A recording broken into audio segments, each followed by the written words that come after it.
Hi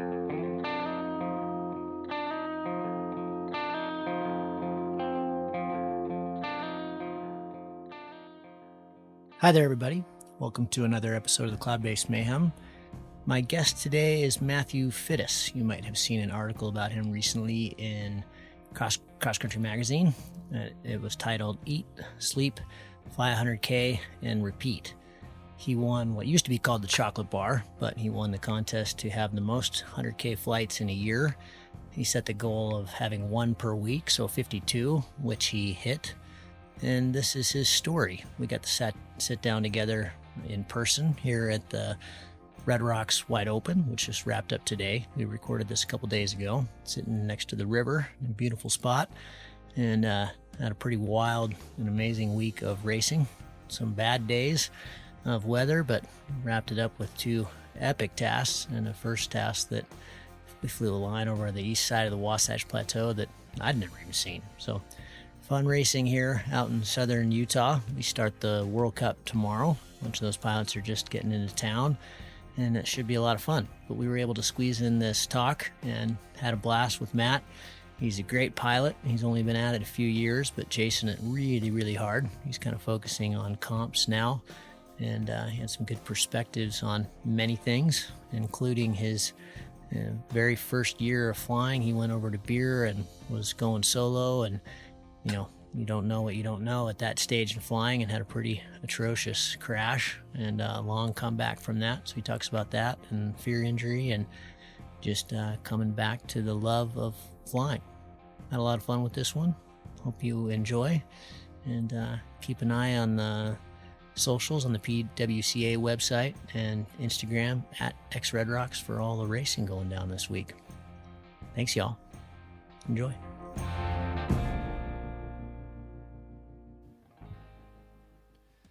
Mathew, awfully nice to be able to do this live in person. I don't get to do this very often, but you've traveled a long way to be here at the Wide Open here in Utah. What's your first impressions? Oh, it's great. Getting super tall and really enjoying the scenery, especially on that first task. It's unbelievable over on that east-facing. Oh, isn't that cool at the end of the day? That was magical. I don't think many people have ever actually flown out there. No. I never have. I've been here a bunch of times. Sort of intentionally didn't take a camera just to focus on the comp, but would have been nice to have to get some photos of that. And yeah, incredible scenery. Yeah, it was pretty magical. Hopefully we'll get some more. So your background, we were just touched on some of that stuff. How'd you get into all this mayhem? Well, I had no idea paragliding existed until I was hiking in Chamonix in France, up on Plan Pras, and I saw this guy running towards the edge of the cliff and thought, what's this guy doing? Until the paraglider popped up behind him and off he flew. I thought, that looks like fun. I'm going to do that. And then I think it was a month later I was enrolled and did the course. All right. Yeah. And where there in Chamonix? No, so I was living in London, UK, working there, and basically to do the course in UK, it can take over a year, I was told. So I looked up down in Spain. There was a 2-week course to get my sort of club pilot rating. It was a big beginner rating, which I went and did. Yeah, it was good. And you kind of cut your teeth in the UK? Yeah, so it's flying in South Downs. I drive down sometimes twice on a weekend to do a little bit of ridge soaring at Devil's Dyke or Bo Peep or yeah, so I kind of cut my teeth but didn't really achieve all that much in that time. Yeah.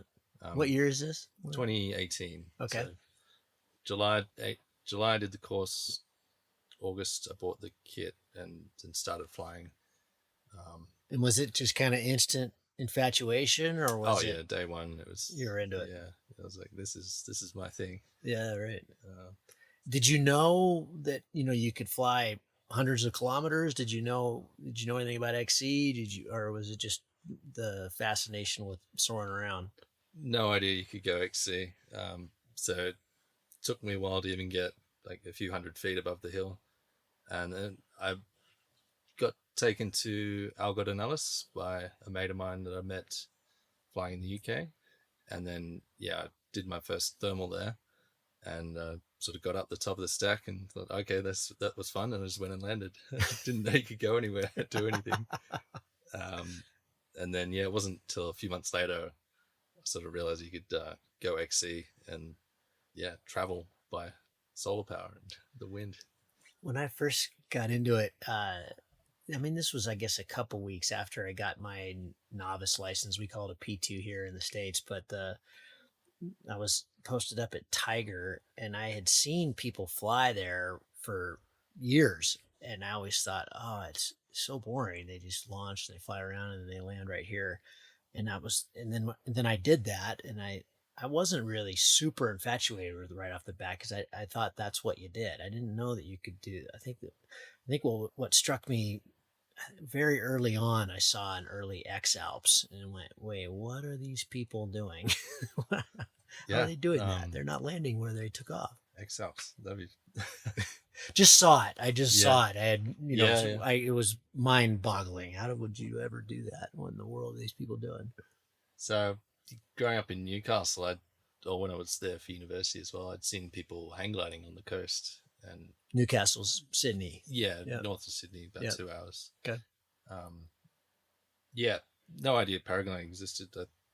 I'd seen people doing this for years, and I had actually sent an inquiry about doing the course, but being a poor uni student, I just balked at the idea of spending that much money on doing something. Right. I also didn't have a car to transport a hang glider. It would have been a very bad idea to get my hang glider rating, and that was 2011, so a long time before I even knew paragliding existed. Huh. But I wanted to fly the whole time. I'd been considering doing GA, general aviation, and even sailplanes. And sort of as soon as I discovered paragliding, I thought, oh, that's perfect. It's convenient. It's inexpensive. It's end of the day, you put everything in a bag and away you go. You get on the bus, you can hitch a ride. What were you doing for work in the UK? So I got a very specific title. It's called a nuclear medicine scientist. It's basically a funny way of saying a radiographer. Okay. So instead of shooting radiation at people with an X-ray machine, we inject radioactive dyes and use it to monitor cancer and a lot of stuff like heart disease and brain disease and that sort of thing. Yeah. In your article that is titled, you shared it with me earlier today, and it's a great read in XC Mag. Eat, sleep, fly 100K, repeat. We'll get to that, but you're not doing that now. You're taking a break from that now because healthcare, COVID, that was just not fun. That was kind of a catalyst. Okay. COVID. But I was sort of getting a bit burnt out and not really enjoying it, and then paragliding, I really like being outdoors, and that's been cooped up in a windowless room in a hospital, and sort of not really congruent with what I want. So 2022 I sort of left UK to move back to Australia to pursue some other work, but I've kind of been stuck paragliding since, being a parabum, which is kind of up my alley. So right. The first year, let's see, you were doing a bunch of soaring and ridge soaring in the UK, and then you go to Beer by yourself or something. What was that all about? Or am I jumping ahead of there? Jumping ahead. Okay. So flew in the UK a bunch, and then went to Manila, Australia. Okay. Which I did maybe a few weeks over summer. Managed to bumble my way to my first 100K just by chance, I think, and strong thermals and wind, which blew me there. And you were flying without a Vario? Yeah, no Vario, no instrument, and no idea where I was going. I was just trying to land by a road, and I was flying with someone else. I think they had a vague idea of where they were going, but we both landed, and pulled my phone out of my pocket, which had XC track running, and saw I'd flown 101K, and which was PB at the time, and which was PB for the guy I was flying with. But wow. Yeah, I was totally stoked. Yeah. And then I think I went back to UK for a bit, and I did some thermic flying in the UK, and then I hit 100 hours on my B wing, which was kind of ragged out when I got it. So I bought a new C wing, or newish, and then went to Turkey for an SIV. Oh. Met some people on the SIV that were going to beer, so I ended up going to beer. Did a guided week in beer, then ended up spending another 3 weeks doing my own thing, and I sort of had 100 hours before that point, and then a month later I got 200 hours, just about 100 hours in beer. So This was the first year. I did 100 hours in 12 months, then went to beer, then did 100 hours in 1 month. Wow. Yeah. All right. And is that when you pounded? No, that was after Nepal. Beer, I went to Nepal. Okay. Yeah. Same trip though. Yeah, same trip. Okay. So you were posted up in beer for a while, and Yeah. you did the guided thing there, and then a few weeks on your own. Yeah. And were you doing kind of the beer to Dharamshala? Yeah. Dharamshala, back just the milk run, out and backs? few top landings and things on golf course, 360. I don't think I had some bivy kit at that point, but I was sort of happy to get to the comfort of the hotel in the evening. Yeah. I've been back there and bivvied there a few times since, but it's a special place. It's incredible. Yeah. It's pretty cold at like 4,000 meters there. Yeah. Definitely. After beer, I went to Nepal by myself and thought I was a hot shit, knew everything. So you're 200 hours ish. Yeah, kind of prime intermediate syndrome point. Yeah. Yep. I wasn't aware of that term at that stage. Right. Yeah, sure. Just flying in rotor, thinking, oh, this is bumpy, it's fun. Then just turning and flying deeper over terrain and taking a big whack and just too close to the ground to do anything about it and landing a bit awkwardly. Wow. Yeah. What happened? Broke my back, L1 vertebrae burst fracture, both my arms. And luckily I was near a road, so someone driving past was able to find me and take me to the hospital.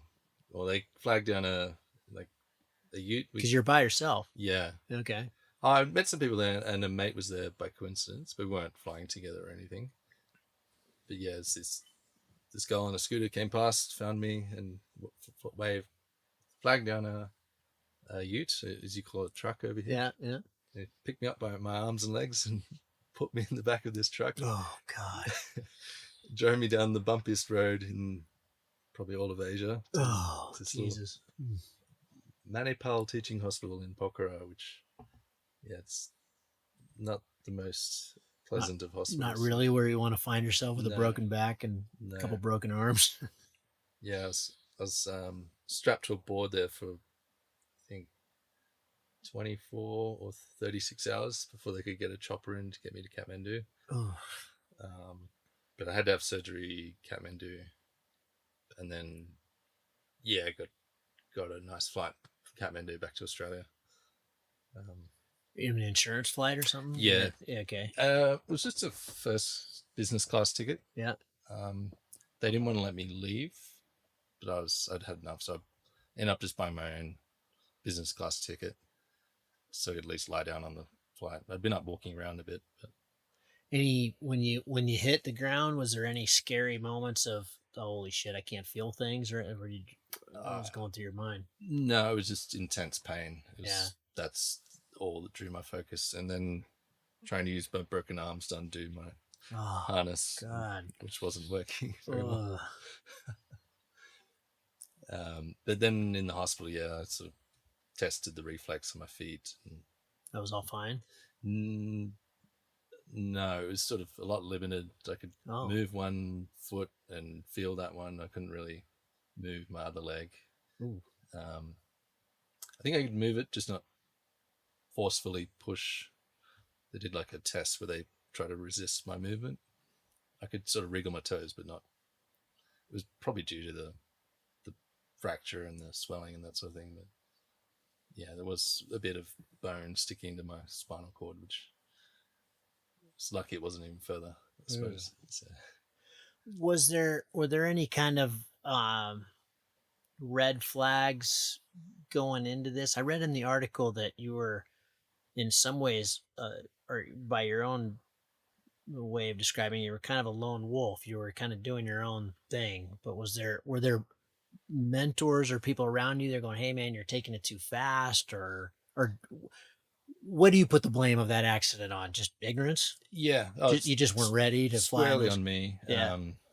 Yeah, I just didn't know what I didn't know, Yeah. which I guess, and yeah, that's being a lone wolf, as you say, going out doing my own thing, and sort of I was a bit apprehensive to approach people and say, "Hey, what should I do here?" But it was also like, I want to fly, so Yeah. it looks good enough to fly. I'm just gonna go fly with it. To the hell with it. But Mm. yeah, I kind of wish I was more. Yes, big regret breaking my back, Yeah, imagine. and yeah, I wish I hadn't. But all things considered, it's um, reasonably good shape now and doesn't hold me back too much. I don't think. So there are some. It's still it's still an issue physically. If I do too much, carry the comp kit around too far, it aches a bit of an evening. But Okay. yeah, it's probably get worse as I get older. But it's not too limiting. And what was the fallout, or I don't know how to put that? How did it all go afterwards? Were you keen to get back flying immediately, or were you less enthused? My immediate reaction was, I'm never flying again. Really? And then I think 2-3 hours later, it's like, if I don't fly again, what's the point? So. But in saying that, I didn't fly for about 9 months. It was this was just before COVID. So I went back 2 weeks hospital in Nepal, 2 more in Australia. And then I was very slow recovery. And then COVID hit. And so, yeah, I was just doing a lot of hiking and trying to get fit again that way. Yeah. Wanting to fly, but outside factors were preventing it. I think 9 months later, I did a few coastal soaring flights, and then it was a bit tricky with COVID, and then I ended up driving my van around Australia because I'd hoped to go back to UK because I had all my stuff in storage over there. A friend had put it over in a storage locker. So you had to get permission to leave Australia at the time. So yeah, I think that might have been later on. You were able to get permission, but there was a time when you weren't allowed to leave. So I ended up just driving my van around Australia, but not flying. I visited a lot of sites, but I had my kit with me, but I didn't really feel confident flying remote areas of Australia on my own that I didn't know too much about.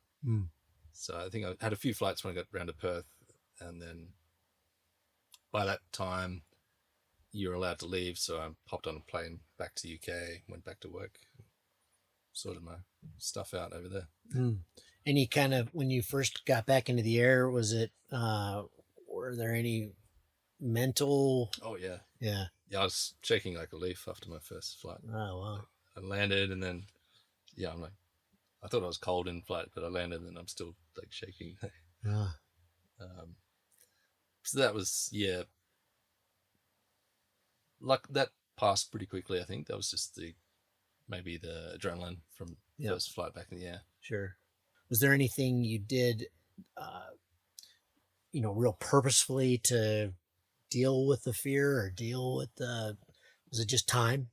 I think it's time. And like I was saying earlier, I listened to all your podcasts on safety. It's like kind of what I wish I'd known before I'd done all this.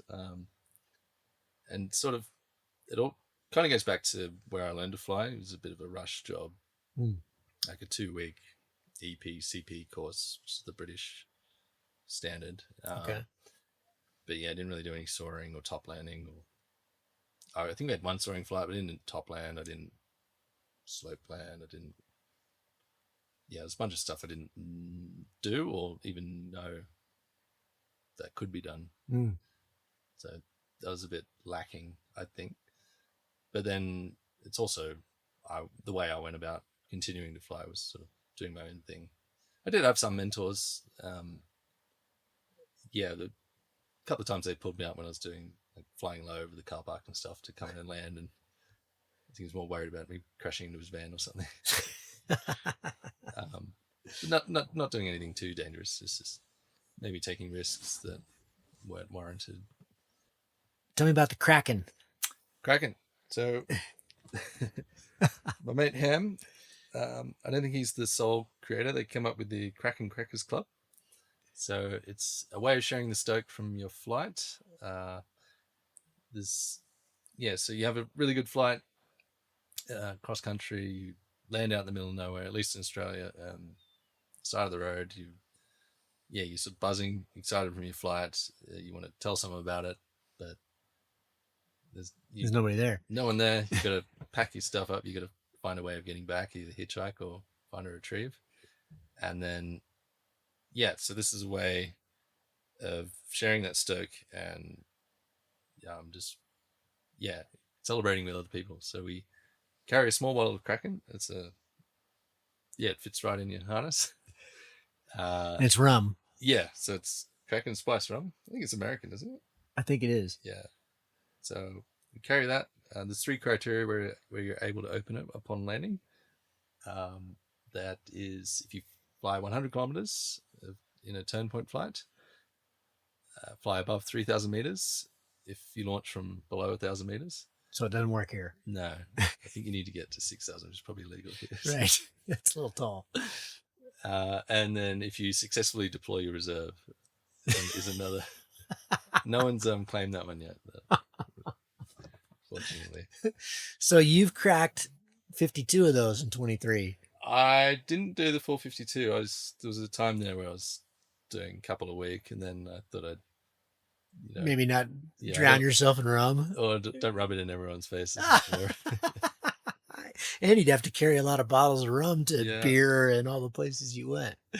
Well, I did carry it. I didn't always fill it up with Kraken. It'd be Old Monk in beer. There you go. Yeah.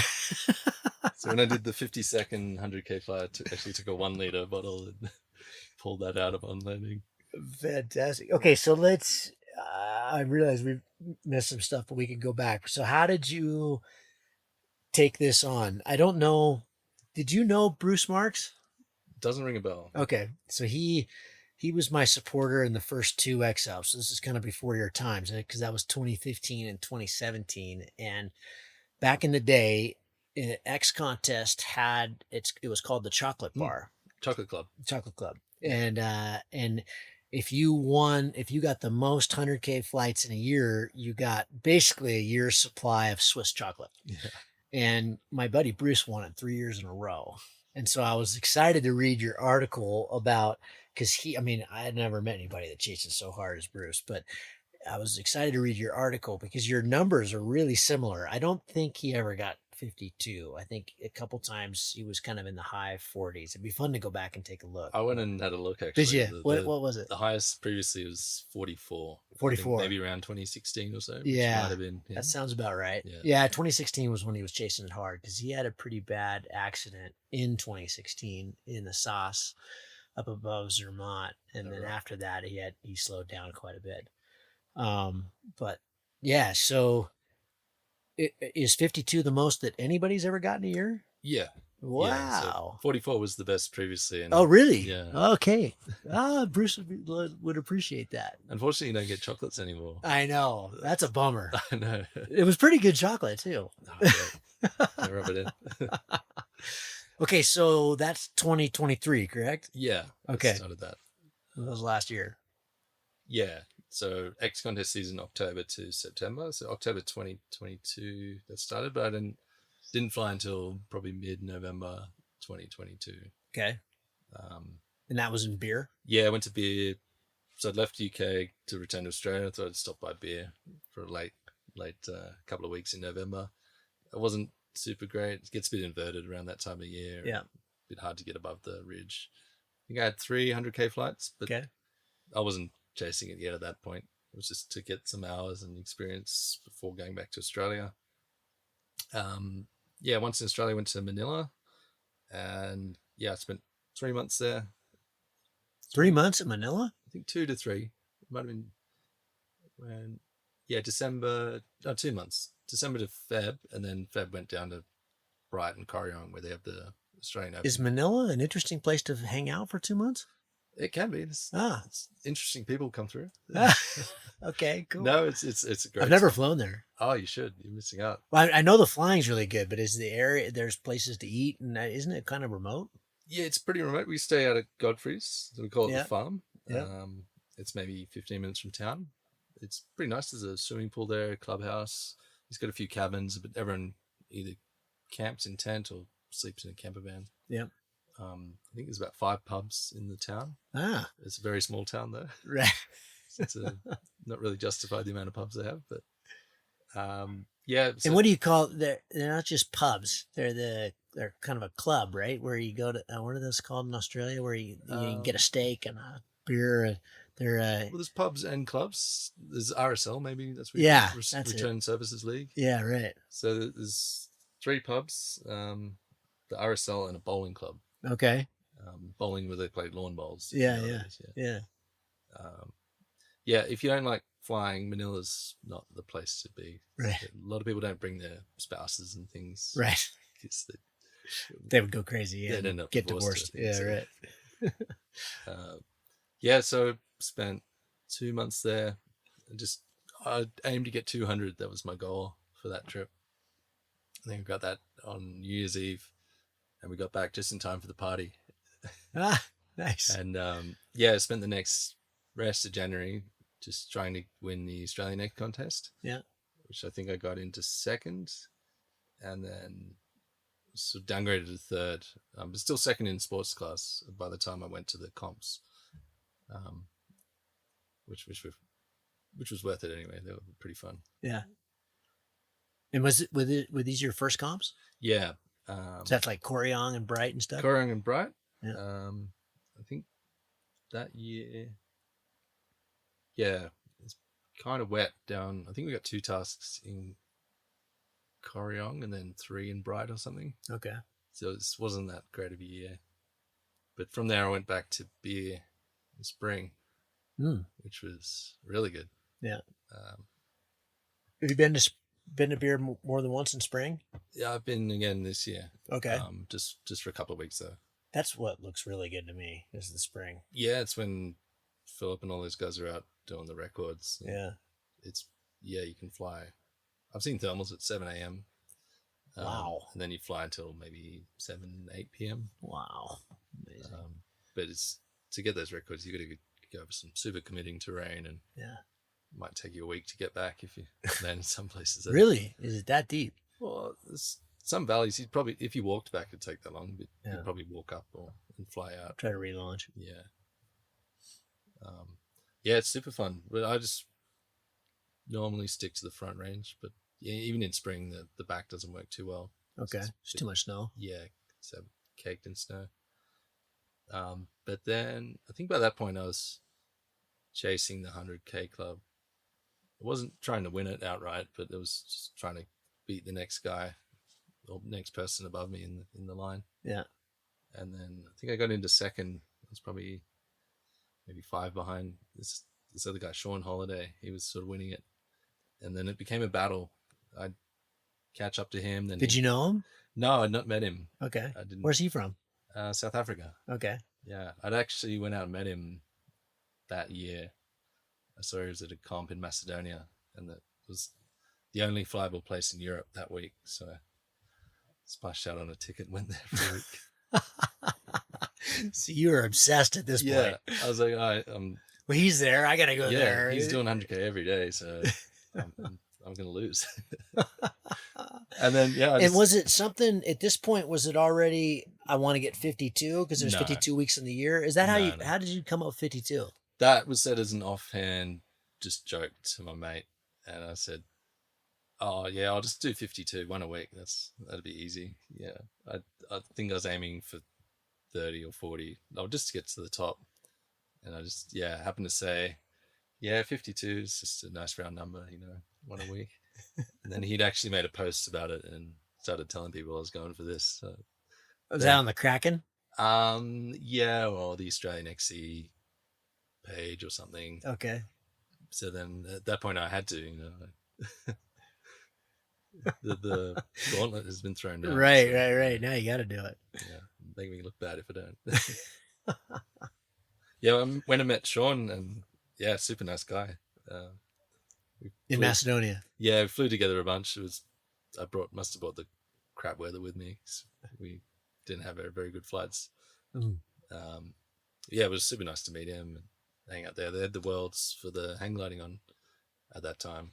And was he also shooting for that? Is that what that's what he was gaming? He was. Okay. He wouldn't admit it, but he was. Yeah, right. I knew some. No, I'm not trying. Yeah, I know some people that knew him, and then they're like, "Oh, that's all he talks about, the 100K club." He's like, "Who's this Mathew Fiddes guy?" Then went back. So at this point, you're in second. You're behind him in Macedonia. Yeah, maybe 4 or 5 behind. Okay. I think. And then we kind of went neck and neck, and then I'd been back in France, and then ended up going to Saint Andre. Late in the season. It's still going to work. What do you mean, like September? Yeah. Okay. Early September or mid-September, just before Cooper Care. So I went down there, and I was just smashing about up and down the Dormeuse to St. Vincent and Four, and coming back. I'd actually, people thought I was crazy for doing this, but I'd called it the 100K insurance policy. So I'd go down the ridge, come back along the ridge a bit, then turn back and do an extra 10K, just to make sure if I didn't get all the way back to Saint Andre, I'd still get 100K with 10 points, not just 100K triangle. So I became super familiar. I know that the what is it, the Cheval Blanc, and I know that like the back of my hand now. So. Wow, the Cheval Blanc was the turn point in 2019. All right. I didn't make it that far, but yeah. Yeah, wow. Damn it. The Cheval Blanc, and then what is it? The big peak, just the north of it, the south end of the Dormeuse. I can't remember, but yeah, it's super incredible to fly through there, and it's beautiful. We weren't having the best conditions every day, but I was just making it work. Yeah. Often going low through there and having to take different lines every time. So I was doing the same flight essentially, but it was no way were 2 flights the same. So taking different lines and trying different things, trying to do it faster, more efficient. And I think it really taught me a lot about flying. It was sure it was a bit repetitive and banal, but yeah, I think it made me a better pilot for chasing this thing. What were you flying? Flow Fusion Light. Okay. So I bought that in April the year before, I think 2022. Yeah. Yeah. And is this the one in the article you put 650 hours on? Yeah, or something? by the end of that season, there's 600 and bit hours on it. I think I trimmed it myself at about 150 hours. I'd be curious to know the porosity on it. Yeah. It still flies. I was flying it back in February or March. Took it for a few flights, but it's not what it used to be. No, imagine not. Yeah. You're flying a bed sheet now. Well, I didn't go easy on it either. I'd do sats and backfly it and do all sorts of crazy stuff with it. Try and get as high over it I can, doing wing overs. And it's super fun wing to fly. It's very good for that stage of pilot I was. It really gave me my confidence back after my accident and all that. And then were you? So you're in Saint Andre September. So the year's closing down. Is that where you got the 52? Yeah, I think there's maybe a week to go. There's maybe a few rain days. It was sort of really come down to the wire, and I was starting to get a bit nervous. I had 50. I just need 2 more, and then I think maybe with a week to go, I got the last 2 and got over the line. And was it Sean? What did he get? Oh, he got 44. He might have got 44, tied for the record. Right. But yeah, maybe a couple of days ago, he sent me this WhatsApp image of someone waving a white flag. And who's winning it this year? A guy called Ariel, American guy actually. Slavlatsky. Yeah, I cannot pronounce his name. I just butchered it, but I didn't know he was going for that. Where's he at? He was going for it last year as well. I think he's in Europe. But I mean, where's he at in numbers? Maybe 44 odd. Okay. I'm trying not to check because I wasn't really chasing it this year, but I've ended up in second just by just doing your thing. Yeah. Yeah. And why not this year? Because I just remember, being a bit repetitive last year. I want to focus on comps and that sort of thing this year. Okay. I think I really did like it, but in some ways it did detract from the flying. Like if I had say, a 99K flight, I'd be a bit pissed off. And Yeah. yeah, You don't want that. so, I've put all those hours on my wing for nothing. Like, didn't get a little point in the 100K club. So. Bruce was like that. Yeah. He'd get really pissed off if he got 99 or something. And often, did you ever find that pursuing that was potentially too much risk? I didn't Never make you do so. anything stupid? No, maybe hang on, like when conditions like really deteriorate, not in terms of bad weather or anything, just sort of the day switched off. Yeah. I'd be sitting in a 0 or a 0.1 for as long as it took. That's pretty good training, though. Yeah, really. I know, but that's not bad. It doesn't make you fly fast for comps and right everything, but it's good for XC. Hmm. No, I don't think I did anything sketchy or. No, it's made me. I just sort of hang on, try to squeeze every little bit out of the day if possible, and it probably made me fly less hours than otherwise if I was going for 200s for say. Because as soon as I get 100, I'm like, all right, I'm done. I'm going to land. Yeah.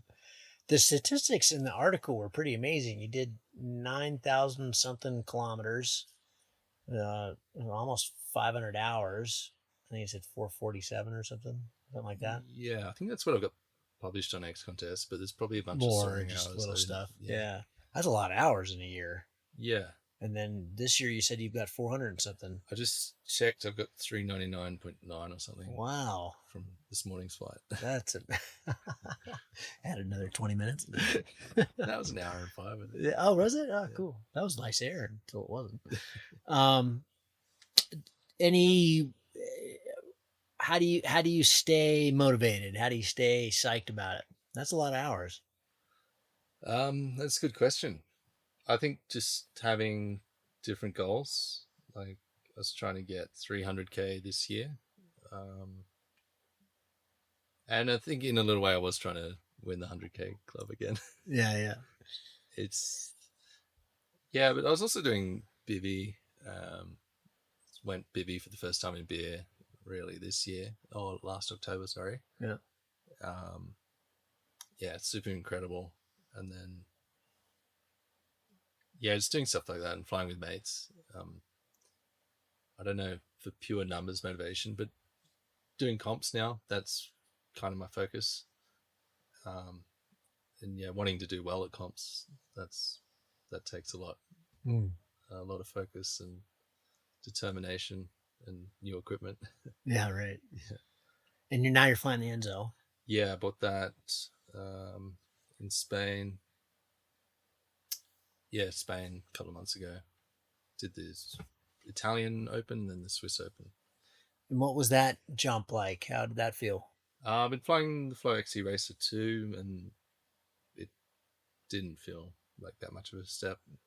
It feels great to be able to keep up with people, the lead gaggle and even lead out. And I didn't see it as a big jump. In my mind, I think it was a bigger jump than I found it to be literally. What would you say has been the most important, if you could grab a snapshot of your flying career, if you could just take a picture of a moment, what would you think has been the most impactful point in your flying? Something that's changed your approach, your desire, your safety, your risk tolerance. Has there been a moment where you reflect back on maybe the accident? Yeah, it's a tough one. All I can really think about is the accident. That was definitely a turning point, just in terms of attitude and awareness of safety and making stupid decisions and that sort of thing. I don't know. It's also mine goes to like having epic flights. Like I was telling you before, flying over the Finsteraarhorn Horn. Let's talk about that. That sounds amazing. Yeah. So we could go back a little bit earlier. I sort of did the fall biv across the Pyrenees. That was something incredible as well. And you guys did the full Yeah. kind of X-Beer route without the X? We didn't do the X, so Yeah. we didn't fancy punishing ourselves that much. Right. Yeah, we started at the coast. I think we got a good flight from Laroon, actually. I think I flew 15 or 20K. And then it was probably 4 days of walking before we got to fly again. Oof. Place called Anso or Ocho. And then we flew from there to Castillon de Sos. I sort of landed in Andorra, hiked out next day, flew again to, I don't know, somewhere. It was maybe 80 odd K. But we ended up, I think it took us about 2 weeks. Okay. Which is maybe a bit longer than the XPA guys take. But we had maybe 25 kilos. I think they have about 7. So. Right. But then, how many of you there? How many of you I think were there? 6 started and 4 of us finished. Oh wow! Yeah. What were the stats? How much did you fly? How much did you walk? About 300K each. So oh wow! Okay. It wasn't. I think it's 450, 500 coast to coast, and we weren't exactly flying and walking in a straight line the whole time. Are there any big hike and fly races in your future? Is that something you think about? Just supported my mate Lucas in the XPA this year. Yeah, right. He had to pull out after a couple of days. He had his feet kind of turned to mush with blisters and things, and he started getting knee problems. So he thought, instead of ruining the rest of his trip to Europe, he'd pull out and lick his wounds. Yeah, that was great fun. Another friend of ours, Ray, was driving the van. I was sort of in charge of tactics and everything else, I suppose. Yeah. But then Shane Tai. Yeah. So Lucas he's technically Australian, but he was representing Argentina. But then he pulled out, and we're like, all right, we'll help support Shane as well. And Shane ended up coming third. Yeah. Completely out of the bag. Yeah. His first hike and fly race. Really? Yeah. He was third. Yeah. Wow. He was leading for like a day and a half. Yeah, I saw that. Yeah. What do you chalk that up to? Oh, just being an all-round. He's an animal. Great pilot. Yeah. He does hike and fly, XC, does acro. Yeah. I think. And I don't think he was racing. That's what he says. He was just having fun. Just flying XC, trying to stay in the air so he doesn't have to walk, which worked out really well for him. Wow, cool. But yeah, then I bought the Enzo because I'd booked to do the Italian and the Swiss comp and then come here for these two. And I thought, spending all this money to travel around the world, and I may as well, and do comps and things, I may as well, get what everyone else is flying. Yeah. Wicked. Yeah. How are you finding the comp progression? It's good. I'm sort of learning a lot. But it's sort of caught between trusting my instincts and following the gaggle. Because, you don't want to go do something stupid and then end up low and then way behind. Whereas you stay with the gaggle, you're not going to be left behind. So, right. So it's kind of, do I or don't I? I don't think I know better than at least the guys in these sorts of comps. So, yeah, it's kind of, I want to go over there, but everyone else is going there, so I'll go with them. But yeah, really liking it. I like the challenge and being able to compare. You go XC, you fly, you do this flight, but then that was good, that was bad, I did this wrong, I did this right. You can't really directly compare that to others. Whereas if you go to a comp, everyone's doing the same route, flying the same air. See, I did this here, that guy did that there. Oh, maybe I should try that next time. It's really, I think it's teaching me a lot about just flying in general.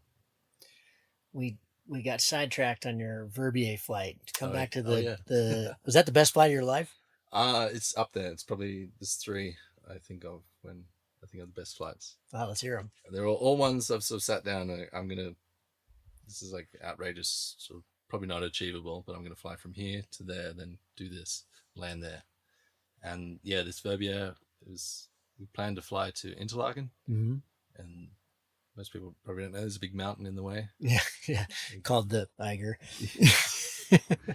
So yeah, we set off from there, hopped our way down the south side of the Rhone Valley, jumped across maybe Visp or Brig, flew to Fiche. So you stayed on the south side past Sion and all that. You're Yeah. heading kind of towards Zermatt. Yeah, we didn't want to go through the airspace, basically. Yep. So, Yep. So you're south of the airspace. Yeah, maybe bummed along there for 80, 90K or so. Yep. Yeah, crossed over. It was a lot better on the sunny side. Unfortunately, my friend didn't make the crossing. He bombed it. So I think it was Fish or Brig, somewhere there. Yeah. Yeah, I was just going to go land at Fish, actually. I just went for a look. I was going to just look at the top of it and then go down and land. And then my friend said, I'll meet you in Interlaken on a WhatsApp. So I thought, okay. So I got up high, and then I didn't even think it was possible at this point. So I just went up, made my way, got higher and higher, pushed further into the mountain, and then. But you're on the Fiche side of the Alex Glacier, so you're east. You're heading kind of towards up towards the Grimsel and the Furka. Yeah, and then you just start punching north. That's it. Okay. Yeah. So I had one run, and I thought, oh, this is crazy. This is really daunting terrain, and it's a big. That's big glacier up there. Big mountain in the way. I got to make sure I get over there, or I don't know if I'll be able to get back. Yeah. But then I ended up getting super high, like over 4,000 meters, and I was able to just ridge saw along the Finstera Horn and then just pop over into Grindelwald. Grindelwald, yeah. Yeah, it was incredible. I mean, then it's just a glide. There's nothing to do. There's no wind at all. I'm 1,000+ meters above little fluffy clouds way below. Oh, bitchin'. Soaring along. That's when I was able to pull the phone out and snap some photos. Wicked. Yeah, the other two. And you just landed down at the LZ in Interlaken where all the tandems land? Or where'd you go? Really? Yeah. Cool. Maybe with it. And the funny thing is, I was coming to land and my mate's coming on the train. And he sees me. Yeah, really efficient. You must have beaten him. Yeah. Right? I mean, it'd take longer on the train than it did for you, I'm sure. Oh, the train just goes straight through the mountain. Yeah, oh, that's true. That's right. It just punches right through the candlestick, doesn't it? Yeah. Wow. Cool. What are the other two? What are the other two? So last year I was in Grand Bonnard near Annecy. Yeah. And I'd met a friend who lives near Thun, a place called Sigurdsville. Yep. And he said, oh, come stay whenever you like. I said, okay, tomorrow I'm going to fly to your house, kind of as a joke. And then I sort of planned it on Fly XC and then put out this route. And then I thought, okay. And then, just took off, got high, crossed a few valleys. It was a really tricky day. It was pretty windy from the west. So I was just sort of doing a lot of soaring. The thermals weren't working. And then I just had to scratch my way, and then eventually got on to the really south end of Niesen. Yeah. And from then on, I was just motoring down the highway and just sailed straight across the lake, landed. Maybe in Interlaken. Yeah. Wait, did you fly through Chamonix and and spit out the back? I went west. I'm Morzine, I think. Oh, okay. Yeah. Yeah, I'm not too familiar with it. I'm not really up through the Chablais and around south of the Lake Geneva. No, it was sort of east of Lake Geneva. Yeah. Crossed over sort of maybe a little bit north of Martigny, and then sort of had to make my way northwest again from there slowly. Yeah. Wicked. That's magic through there. That was a special place. Yeah, it's because they run the Eiger tour through there, don't they? Yeah. Yeah, I was a lot of the flight. I was really struggling and low, and just sort of ridge soaring to try and get up. But then once I got high, and then over more towards the Niesen chain, it was so incredible. All these waterfalls, and it's another time I didn't have a GoPro or anything on me. And the third flight, I literally got back to Australia last year. I just had my glider with me. A friend lent me a car to drive. Well, they needed their car driven from Sydney to Manila, so I drove her car up there for her. Slept in a friend's caravan for a couple of nights. And I was like, I need to go to my parents' house. I got a camper van parked there. So it was about 200k flight from Manila. And so I said, all right, I'm going to fly to my parents' house. So I had my glider bag, I had my glider and everything. And then I had a little backpack, which I just put over the top of my harness. and then took off. And literally I'd put out this route. I sort of had to fly around some airspace and just followed that route. And You made it. yeah, I made it. It's 500 meters short of the back fence. Oh, man. Sick. It's 200 and something K. That's awesome. So it sounds like you really like the flights where you kind of call it out. Yeah. Those are pretty special. It's like achieving a goal, I think. Yeah, absolutely. Oh, wicked. That sounds really fun. Yeah, and I thought there's no chance I'm going to be able to do this. Right. We'd had a bit of a party the night before, and I was sitting up on launch thinking probably won't even fly. It helps having low expectations, doesn't it? That's it. You know what you don't. Just going to fly, see what happens. A friend was driving that way later, so if I bombed, they could just give me a lift most of the way. Right. So I'll just fly until I land and then see what happens. But then I was most of the way there. I thought, I'm actually going to make it. So I called my dad and get ready with the camera. Do you ever, this will be kind of last question, but do you ever worry about the XContest thing? There's so many wonderful things about it. I really dig it, but it also makes what we do numbers. Do you ever worry about that? That's, for example, you've done the 5,200K flights. Another year you do 40. It's just doesn't match up. Just go do 100 now. You have to, yeah. But I mean, there's kind of no end to that. No. Is there? I don't know. Do you think about that? Does it bother you? Do you worry about it? I think maybe it detracts a bit from the flying. A lot of this season I wasn't posting flights, just unless they were 100. I don't see where it ends actually. Right. But I think since I've done that, I don't really want to do it again. Tick that box. Yeah. I don't know. But I'd still, as it is now, I'd still like to win against Ariel. But you spent, I said there was the last question, but I lied. One more. You spent kind of the first year of flying, according to that article, without flying with the Vario. Mm-hmm. How important do you think that is to your... now that I fly with one, very. It also depends where you fly. Like us flying, just ridge soaring in the UK and then in Manila where the thermals were like rockets. So you could feel when you're in a thermal, it's like snap your neck back and it's pulling you up in the air. But like for stuff like comps, I think it's really comes in handy if you've got to eke out some light lift and that sort of thing, or when you go on bar if you're on a sinky line and that sort of thing. I do like flying without one now. I sometimes switch it off just to have that to start a piece, a little bit of wind noise. So peaceful up there. But I think I've become dependent on it. But it'd be impossible to fly that many flights without it, I think. Sure. But a good thing to shut up every once in a while. It's nothing that compares to that being super super tall and then turning it off the beeping and just you and the wind noise. And it's incredible. Good place to end. Thanks, man. Good luck in the rest of this comp. Hope we have some good weather and good luck in the World Cup. Thanks, man. Cheers. Cheers.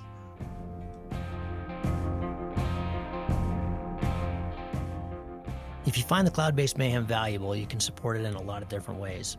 You can give us a rating on iTunes or Stitcher, or however you get your podcast. That goes a long ways and helps spread the word.